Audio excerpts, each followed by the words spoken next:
तो इस वीडियो में समझने का प्रयास करते हैं कि इस धरती पर महान महान लोगों का जन्म हुआ। जैसे बहुत सारे महान महान फिलोसोफर आए, महान महान वैज्ञानिकों का जन्म हुआ इस धरती पर। तो इन लोगों को आखिर विचार क्या था भगवान के प्रति? इन लोगों का जो राय था, विचार था, वो आखिर क्या था? कहते हैं एक जो आस्तिक है, आस्तिक और नास्तिक। आस्तिक वो लोग जो भगवान के ऊपर विश्वास करता है, और नास्तिक वो लोग जो भगवान यानी ईश्वर को नहीं मानता।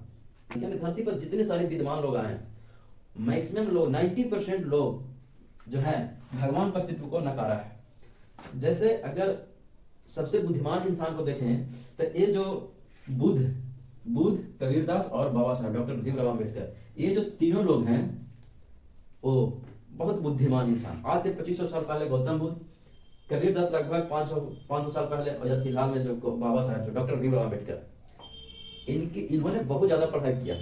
यहाँ तो पढ़ने नहीं दिया गया इनको, लेकिन जाके दूसरे देशों में जाके कई पीएचडी किए हैं, 3-4 तो पीएचडी किए अलग अलग विषयों पर।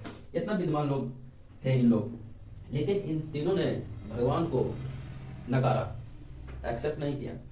उसके बाद भी और भी चारवाक है, महावीर, कार्ल मार्क्स, लेनिन, ऐसे ऐसे विद्वान लोग भी भगवान का अस्तित्व को नकारा। उसके बाद फिर आते हैं तो महान महान वैज्ञानिक जैसे गैलीलियो, कोपरनिकस, न्यूटन, आइंस्टीन, और क्या है Darwin, Stephen Hawking, Thomas Alva Edison, इतने महान महान वैज्ञानिक जो है भगवान का अस्तित्व को नकारा है। और डार्विन का जो थ्योरी है, जो मनुष्य का क्रमिक विकास कैसे हुआ, डार्विन का जो सिद्ध थ्योरी है वो बताया कि मनुष्य का विकास आखिर कैसे हुआ।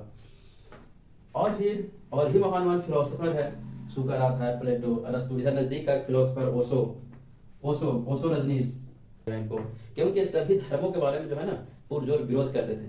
पाखंड और अंधविश्वास के खिलाफ बहुत ज्यादा जो है ना इन लोग ओशो रजनीश ने बोला है। आगे जो आस्तिक लोग में जाएं, जो कि धर्मों को बहुत जोर शोर से प्रचार प्रसार किए, वो है जैसे में एक आदि गुरु शंकराचार्य लगभग 8वीं-9वीं शताब्दी के आसपास, फिर तुलसीदास जो रामायण लिखे, रामचरितमानस, फिर विवेकानंद, जो कि धर्म को ज्यादा सपोर्ट किए। तो इतने सारे लिस्ट है जिन्होंने भगवान का अस्तित्व को नकारा। और भगवान का जन्म आखिर कैसे हुआ, किसने बनाया? तो पता है जितने धर्म है, आखिर सभी धर्मों का अपना अपना भगवान है। जैसे मैं आज से 1500 साल पहले मुस्लिम धर्म, 2000 साल पहले ईसाई धर्म जो कि दुनिया का सबसे बड़ा धर्म है।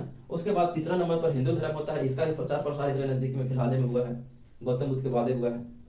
तो इस सब धर्मों का तेजी से प्रचार प्रसार हुआ, इन लोग ने अपना अपना भगवान बनाया। धर्म का मतलब क्या होता है? धर्म का मतलब होता है धारण करना, यानी एक पंछी का धर्म है क्या? उड़ना। इंसान का धर्म है इंसानियत, दया भावना होना, किसी के ऊपर क्रूरता और अन्याय न करना, एक इंसानियत धर्म है। हिंदू धर्म वाले लोग जो तो मुस्लिम के कट्टर हैं, मुस्लिम लोग भी जो है हिंदू धर्म वाले के लिए बिल्कुल कट्टर साबित होते हैं। तो सब अपने अपने धर्म को प्रचार प्रसार में लगा हुआ है, अपना धर्म को श्रेष्ठ बताने में लगा हुआ है, और इंसानियत है नहीं। जाति क्या होता है? एक धर्म में, जैसे हिंदू धर्म में 6000 जातियों में बांट दिया गया है, और इतने तरह के भेदभाव होता है, ये जो वर्ण व्यवस्था है। लेकिन मैक्सिमम लोग जो है पढ़ाई से वंचित है, इसलिए एजुकेशन ही सर्वोपरि है। हाँ, बाबा साहब ने भी बोला है कि एजुकेशन वो शेरनी का दूध है जो पीता है वही दहाड़ता है।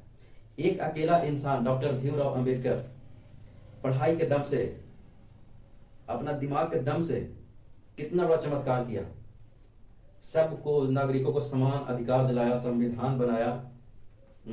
तो इन्होंने बोला कि एजुकेशन, शिक्षा बहुत जरूरी है। साइंस को समझना चाहिए। साइंस है भगवान का कॉन्सेप्ट, सभी धर्मों का अलग अलग राय, अलग अलग मत है। और इसी तरह से भगवान, आज से अगर 3000 पीछे जाते हैं तो कोई धर्म नहीं था और कोई भगवान नहीं था। जब धर्म नहीं था तो भगवान कहाँ से? क्योंकि भगवान तो बनाया है सभी धर्मों के लोग। हिंदू का अलग भगवान, ईसाई का अलग अलग भगवान, मुस्लिम का अलग भगवान। इस धर्म में अंधविश्वास बहुत ज्यादा है, और लोगों को समझ तो है नहीं। लोग तो भीड़ भाड़ लेके चाल में चलने वाले लोग हैं। अगर एक इंसान एक्सेप्ट किया तो उसके पीछे 10 और एक्सेप्ट कर लेगा। लेकिन गौतम बुद्ध का जो धर्म है उसमें जो है ना सब तार्किक लोग, समझदार लोग हैं, जो उसका बुद्धि विवेक जो है ना, वही लोग उस धर्म को एक्सेप्ट किए। तो इंसान को ये सब धर्म से ऊपर उठकर इंसानियत, इंसान बने। कहने का मतलब यह है कि किसी भी धर्मों में, हाँ, धर्म का प्रचार प्रसार करना गलत नहीं है, लेकिन धर्मों में जो के अंदर जो अंधविश्वास और पाखंड है, इतना बुराइयां, इतना कुरीतियां हैं, वो सब गलत है। तो अपना अपना धर्म को प्रचार प्रसार करना गलत नहीं है, लेकिन अब अगर अंधविश्वास है तो अब जो आने वाला समय है वो आने वाला समय एक्सेप्ट नहीं करेगा, क्योंकि साइंस का जमाना है। तो बस इस वीडियो में इतना ही, फिर मिलते हैं नेक्स्ट वीडियो में। तब तक thank you so much for watching.